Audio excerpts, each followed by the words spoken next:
Hello friends, welcome to Riyaz classes. आज के session में we will study about payment of bonus act 1965। This topic is part of unit 8 labour legislation of the subject business environment MCO 4 MCOM second year IGNOU. Before we begin, if you like the videos that I'm sharing, do hit the like button. Do share your comments to let me know you find all this useful for your studies. Also, don't forget to subscribe so that you won't miss out on watching and learning from my videos. चलिए शुरुआत करते हैं आज के topic की, जो कि है पेमेंट ऑफ बोनस एक्ट 1965। सो हमारा जो टॉपिक है, हमारा जो मेन टॉपिक है, वो हम पढ़ रहे हैं regarding wages and bonus. And wages of and bonus topic में हमने दो मेन एक्ट्स देख लिए, जो कि था minimum wages act 1948 and payment of wages act 1936। आज के सेशन में we will study about payment of bonus act 1965। तो यहाँ पे बोनस वर्ड आ रहा है, तो यहाँ पे पूरा एक्ट जो है ये बोनस से रिलेटेड है। तो सबसे पहले हम देखते हैं कि भाई ये बोनस जो है वो होता क्या है। तो बोनस कुछ भी ऐसा चीज है जो कि हम एडिशन में देते हैं। जो भी हम उस बंदे को, एक एम्प्लॉई को जो हम वेजेस देते हैं, जो प्रिस्क्राइब्ड वेजेस उसका लिखा है, वो तो हम देते ही देते हैं। उससे अगर एडिशनल हमने कुछ भी दिया, that will be termed as our bonus. तो कोई भी ऐसा चीज that is given in addition to what is ordinarily received, हम उसको बोनस कहते हैं। हम इसको इंसेंटिव भी कहते हैं। एंड ऑर्गेनाइजेशन का, एक ओनर का जो है, इसको देने का, बोनस देने का मेन उद्देश्य यही है कि हमारे एम्प्लॉय को जो है मोटिवेट करना, ताकि अगर वो एक गुड बिहेवियर कर रहा है, good behaviour in the form of अगर वो एफिशिएंसी बहुत ही ज्यादा दे रहा है, या वो प्रोडक्टिविटी उसकी बहुत ही ज्यादा है, वो जो है ज्यादा एक कम टाइम में ज्यादा काम कर रहा है औरों के बदले, तो हम जो है उसको एक्स्ट्रा एफर्ट के लिए हम उसको क्या देते हैं, हम उसको इंसेंटिव देते हैं। तो हमारा मेन यहाँ पे एम यही है कि to produce efficiency in our employ. तो हमारा जो है वर्कर, हमारा जो एम्प्लॉय है, उसके जितनी भी क्षमता है, इससे हम एक सिंपली उसको मोटिवेट कर रहे हैं, ताकि आगे भी वो ऐसा इस अच्छे काम को वो कंटिन्यू करके रखता रहे। इसके अलावा ये वर्कर का शेयर भी होता है इन द सरप्लस जनरेटेड। जो भी प्रोडक्टिविटी से, जितना भी प्रोडक्शन हो रहा है, उसमें अगर सरप्लस किसी भी तरीके का जनरेट हो रहा है, तो वर्कर्स का शेयर भी होता है उस सरप्लस जनरेटेड में। तो ये जो है, ये अगेन देना किसका काम है, हमारे एम्प्लॉयर का ही काम है। Now the payment of bonus act provides for payment of bonus to person employed in certain establishment on the basis of profit और on the basis of production और प्रोडक्टिविटी एंड रिलेटेड मैटर। तो यहाँ पे वो दिखता है कि हम जो है किस हिसाब से, या तो हम प्रोडक्टिविटी के हिसाब से दे रहे हैं उसको कि उसने जो है ज्यादा प्रोडक्शन कर लिया, या फिर हम जो है क्या करते हैं, हम ये देखते हैं कि उस एस्टैब्लिशमेंट ने अगर ज्यादा प्रॉफिट किया तो उस हिसाब से, या फिर सिंपली प्रोडक्टिव। तीन चीजें ही हैं, देखो, प्रोडक्टिविटी, प्रोडक्शन और प्रॉफिट, ये तीनों जो है इनके हिसाब से ही हम जो है डिसाइड करते हैं। हम ये डिसाइड करते हैं कि किस एम्प्लॉय को जो है कितना देना है, and that extra everything will be termed as our bonus. तो ये पेमेंट ऑफ बोनस देना एक तरीके का एक स्टैट्यूटरी ऑब्लिगेशन है on the part of the employer in all those establishments जो कि इस एक्ट के जरिए में आते हैं, जो इस एक्ट के अंदर, जो कि ये पेमेंट ऑफ बोनस एक्ट 1965 के अंदर आते हैं। And this act extends to whole of India. पूरे इंडिया में ये हर उस फैक्ट्री पे एप्लीकेबल है, हर उस एस्टैब्लिशमेंट में एप्लीकेबल है जहां पे 20 या 20 से ज्यादा लोग जो है एम्प्लॉयड होते हैं। नेक्स्ट हम देखते हैं कि एलिजिबिलिटी क्या है आपको बोनस मिलने की। सो हर एम्प्लॉई जो कि एंटाइटल्ड होता है बोनस के लिए, उसको जो है एक ईयर में, एक साल में कुछ पर्टिकुलर दिन जो है वर्क करना होता है। So every employee is entitled to be paid bonus in an accounting year in accordance with the provisions of the act, provided that he has worked in the establishment for not less than 30 working days in that year and is employed on a salary or wages not exceeding 3,500 per month. So in a year he should be, वो जो बंदा होना चाहिए, at least he should be उसने working किया होना चाहिए 30 days का, 30 वर्किंग डेज जो है उसने काम किया होना चाहिए एक साल के अंदर।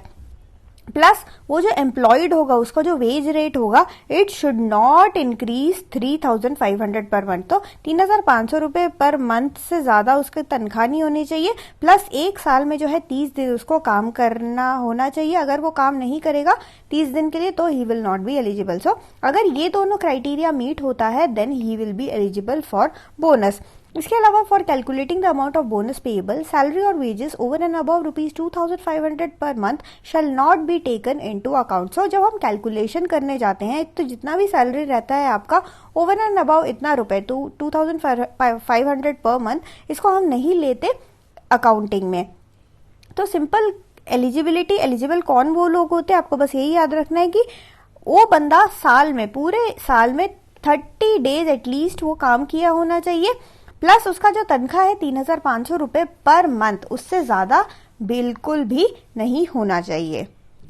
Next is regarding payment of minimum and maximum bonus.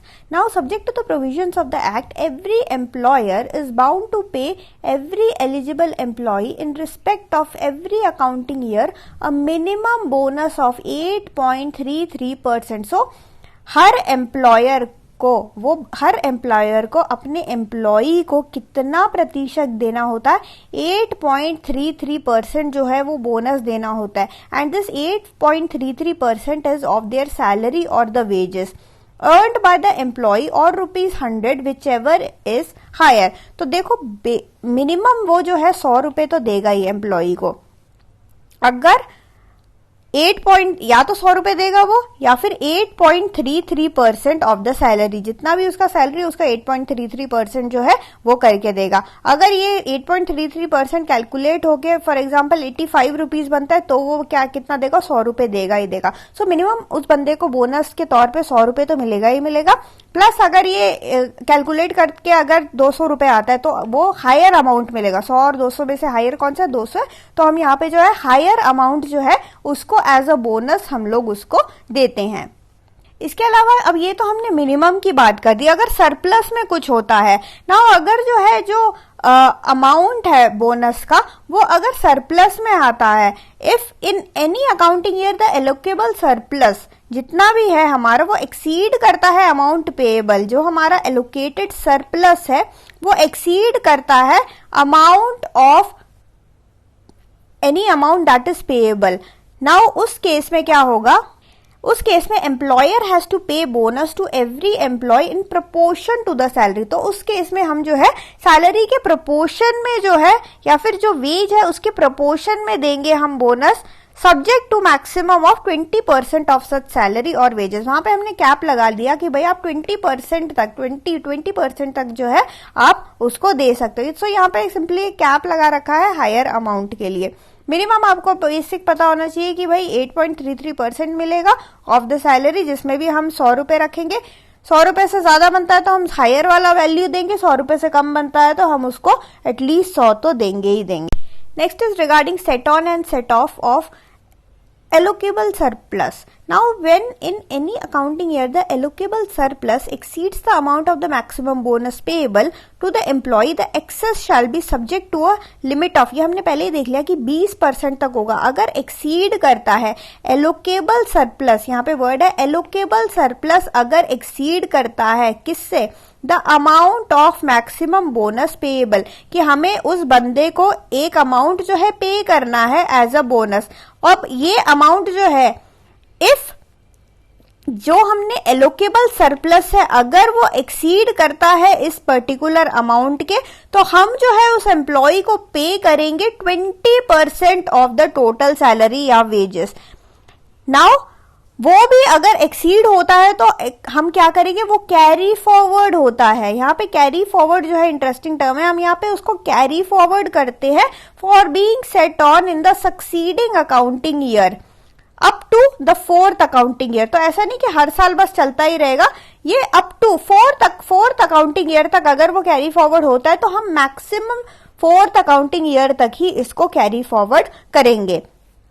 सो यहाँ पे कैरी फॉरवर्ड अगर जैसे थर्ड तक खत्म हो गया तो हम थर्ड तक ही करके खत्म कर देंगे, बट अगर ज्यादा ही एलोकेबल सरप्लस का फिगर जो है वो बहुत ज्यादा है तो हम जो है उसको एक्सीड कर करके फोर्थ तक ही लेके जाएंगे, हम फिफ्थ अकाउंटिंग ईयर में उसको नहीं लेके जाएंगे। So this was regarding set on and set of allocable surplus. तो यहाँ पे हम सिंपल एलोकेबल सरप्लस के बारे में देख रहे हैं कि अगर उसका जो है एलोकेबल सरप्लस अगर एक्सीड होता है to the amount of maximum bonus payable, so उस केस में हम क्या करेंगे, उस केस का हमने यहाँ पे अभी देखा। इसके अलावा there is special provision with respect to payment of bonus that is linked with production और प्रोडक्टिविटी। यानी कि अगर एक एम्प्लॉय अब देखो एक एस्टैब्लिशमेंट है, वो एस्टैब्लिशमेंट जो है इस एक्ट के अंदर कवर्ड है। नाउ ऐसा एम्प्लॉय जो है जब वो किसी एग्रीमेंट के अंदर आता है, एग्रीमेंट हो गया इस कंपनी का और इस एम्प्लॉय का कि भाई इतना होगा, मैं एनुअल पेमेंट बोनस का इतना करूंगा, तो वो जो बंदा जो है एंटाइटल हो जाता है टू रिसीव दैट बोनस, अगर वो बोनस प्रोडक्शन या प्रोडक्टिविटी से लिंक्ड है। तो कंपनी ने इसको बोला, कंपनी ने एग्रीमेंट किया इस एम्प्लॉय के साथ कि भाई अगर प्रोडक्शन 10% ज्यादा होगा तो हम आपको बोनस देंगे। तो अगर 10% से ज्यादा होगा, 11% हमारा हुआ प्रोडक्टिविटी, तो हम क्या करेंगे, ये बंदा जो होगा ये एलिजिबल होगा, वो एंटाइटल्ड होगा टू रिसीव द बोनस, क्योंकि एग्रीमेंट पे है, ये दोनों अभी जो है एक एग्रीमेंट के अंदर है। बट अगर वो एग्रीमेंट में नहीं होगा तो ऑब्वियसली वो जो है वो ऑब्वियसली उसको नहीं मिलेगा, उसको जैसे वो जो राइट होता है जो कि मिलना चाहिए प्रोडक्टिविटी या प्रोडक्शन से, अगर बोनस अगर एक्सीड हो रहा है, तो अगर ऐसे केस में जो है वो एंटाइटल्ड बिल्कुल भी नहीं रहेगा अगर उसने अपना राइट जो है उसको रिलिंक्विश कर दिया हो तो। इसके अलावा there are various classes of employees that are not covered by the act. तो कुछ ऐसे क्लासेस होते हैं एम्प्लॉइज के जो कि पेमेंट ऑफ बोनस एक्ट के अंदर नहीं आते, जैसे कि हमारे employees of LIC of India हो गए, सीमेन हो गए, डॉक वर्कर्स हो गया। ऐसे लोग जो ऐसे एम्प्लॉयड होते हैं ऐसी इंडस्ट्री में जो कि डायरेक्ट सेंट्रल गवर्नमेंट या फिर स्टेट गवर्नमेंट की अथॉरिटी में आता है, या फिर किसी लोकल अथॉरिटी के अंदर आता है, या फिर वो लोग जो NGO वगैरह में काम करते हैं, नॉन प्रॉफिट ऑर्गेनाइजेशन में काम करते हैं, जैसे कि इंडियन रेड क्रॉस हो गया, वेरियस यूनिवर्सिटीज हो गए, आपके एजुकेशनल इंस्टीट्यूशन। इसके अलावा employees of state finance corporation हो गया, नाबार्ड में जो लोग काम करते हैं, UTI जो हो गया हमारा unit trust of India, SIDBI के लोग, IDBI के लोग। सो ऐसे इंस्टीट्यूशन में जो लोग काम करते हैं वो लोग जो है इस एक्ट में वो लोग बिल्कुल भी कवर्ड नहीं है। इसके अलावा ये जो एक्ट है उसमें एक सेक्शन 16 है। ये सेक्शन 16 जो है एक स्पेशल तरीके का प्रोविजन है जो कि न्यूली सेटअप जो एस्टैब्लिशमेंट है उनके लिए ये बना है। सो दिस इज सेक्शन 16 जो कि न्यूली सेटअप एस्टैब्लिशमेंट के लिए है। यहाँ पे जो है न्यूली जो सेट होते हैं एस्टैब्लिशमेंट, उनको एक तरीके का कंसेशन मिलता है during the first 7 accounting year. तो उनको फर्स्ट 7 अकाउंटिंग ईयर में कुछ जो है ऐसे पेमेंट वगैरह नहीं करना पड़ता, बोनस जो है उनको ज्यादा डिस्ट्रीब्यूट करने का दिक्कत यहाँ पे नहीं है। सो ये एक स्पेशल चीज है, स्पेशल प्रोविजन है under section 16 for all the newly set up establishment. So ये था आपका पूरा कहानी। हम अभी क्या देख रहे हैं, we are studying about the payment of bonus act 1965। इसमें ज्यादा कुछ ऐसा खास है नहीं, बस कुछ चीजें ही हैं आपको जो ध्यान रखना है। और बस that's it for this session. Thank you so much for watching. Like, share and subscribe to Riyaz classes. Thank you and bye bye.